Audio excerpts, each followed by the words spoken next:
In the heart of an ancient city, hidden beneath the cobblestone streets, lay a secret library that no ordinary person had ever entered.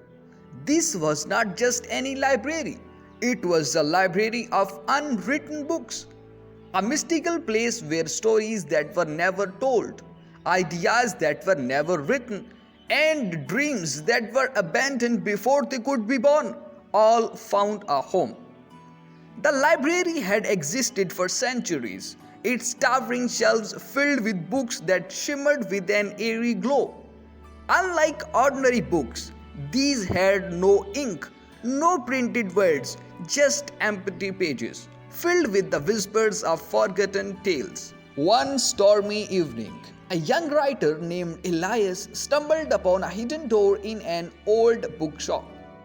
Drawn by an invisible force, he pushed the door open and found himself in a vast hall filled with endless bookshelves. A single candle flickered at the center, illuminating an ancient librarian, Madame Veritas, a woman who looked as if she had lived for 1,000 years. She studied Elias with knowing eyes.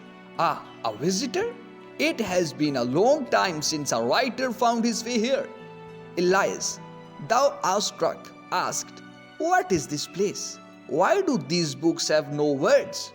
Madame Veritas smiled sadly. These are the stories that were never written, the books that lived only in their creators' minds but never made it to the world. Curious, Elias picked up a book. The moment he touched it, visions flooded his mind. A tale of a hero who was supposed to change the world, a love story left unfinished, a mystery never solved.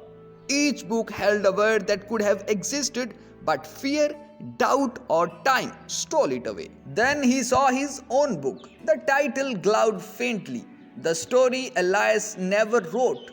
He hesitated before opening it. A rush of emotions hit him. Memories of the times he had doubted himself, the moments he had put his pen down, afraid that his words were not good enough.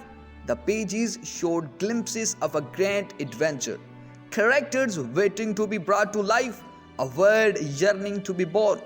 Madame Veritas placed a gentle hand on his shoulder. "Do you see now? Every unwritten book is a story lost to time, but it is never too late."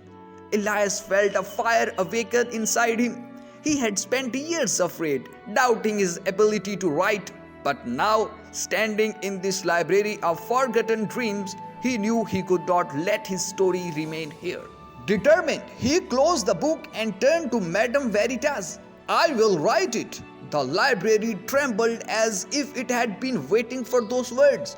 A gust of wind swirled around Elias, and before he knew it, he was back in his small attic room, his desk covered in blank pages. Without hesitation, he picked up his pen and began to write.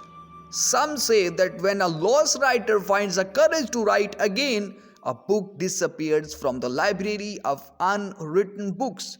Somewhere deep beneath the old city, a shelf stood a little emptier that night, because Elias' story had finally been written.